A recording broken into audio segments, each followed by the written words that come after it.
শোনো, একটা পুরুষ মানুষ যখন একা থাকতে শুরু করে, যখন সে অভিযোগ করে না, যখন তার সঙ্গে যা হয়ে যাচ্ছে, যে এই আচরণই ঘর থেকে পাচ্ছে সেটা নিয়ে কারোর সঙ্গে মুখ খোলে না, যখন তার ক্ষুধা পায় কিন্তু খাবার চায় না, যখন তার মন খারাপ হয় কিন্তু বলে না কারো কাছে, যখন তার জ্বর হয় আর আশাও করে না যে তার কপালে হাত দিয়ে কেউ দেখুক, সে কিন্তু পৃথিবীর সবচেয়ে ডেঞ্জারাস মানুষ, জানো তো?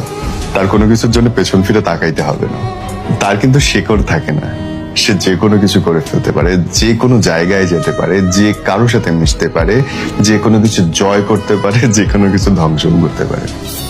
যখন কোনো ছেলে মানুষ, পুরুষ মানুষ কথা বলা বন্ধ করে, ইমোশনালি অ্যাটাচমেন্টটা চায় না, তখন সে পৃথিবীর সবচেয়ে শক্তিশালী অস্ত্র। কিসের পারমাণবিক বোমা ভাই, এর চেয়ে ভয়ঙ্কর কিছু নাই। সো তোমার ছেলেটা, তোমার পুরুষটা যদি কথা বলা বন্ধ করে তোমার সাথে, be aware of it. He is a machine gun. He will kill and destroy everything.